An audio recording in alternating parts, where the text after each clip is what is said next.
Hello दोस्तों, नमस्ते, प्रणाम। मैं पूजा तिवारी आपके अपने यूट्यूब चैनल पूजा तिवारी अवधी गीत पर स्वागत करती हूँ। दोस्तों, आज हम आप लोगों के लिए एक ललनवा गीत लेकर आए हैं जो विवाह गीत में आती है। आप लोग वीडियो को लास्ट तक देखिए। पसंद आए तो लाइक कीजिए, सब्सक्राइब, शेयर, कमेंट जरूर कीजिएगा। मोरे पीछवरवा रे घन बसवरिया हो, घन बसवरिया रे तोता मैं नाले हने बस रे ललनवा। अरे तोता मैं नाले हने बस रे ललनवा। सोई गई ने तोता हो, सोई गई ने मैना रे, सोई गई ने मैना रे, सोई गई ने गौआ के लोग रे ललनवा। अरे सोई गई ने गौआ के लोग रे ललनवा। एक नाही सोवने बेटी के पापा हो, बेटी के पापा अरे जे करे दहेजवा के सोच रे ललनवा। अरे जे करे दहेजवा के सोच रे ललनवा।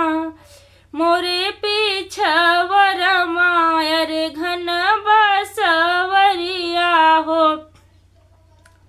घन बसवरिया रे तोता मैं नाले हने बस रे ललनवा।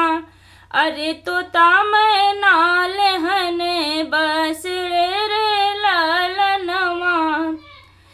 सोई गई ने तोता अरे सोई गई ने मैना हो, सोई गई ने गौआ के लोग रे ललनवा।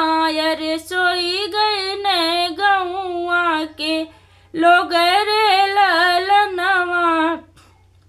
एक नाही सोवने बेटी के चाचा रे, बेटी के चाचा हो जे करे दहेजवा के सोच रे ललनवा।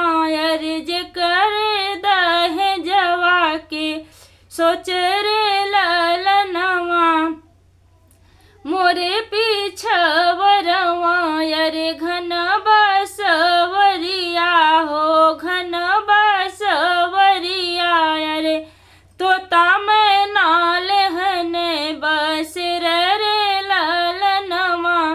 अरे तोता मैं नाले हने बस रे ललनवा।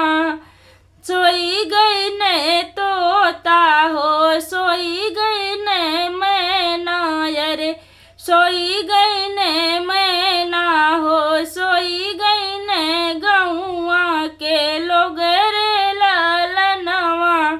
अरे सोई गई ने गौआ के लोग रे ललनवा। एक नाही सोवने बहिनी के भैया रे, बहिनी के भैया रे जे करे दहेजवा के सोच रे ललनवा। अरे जे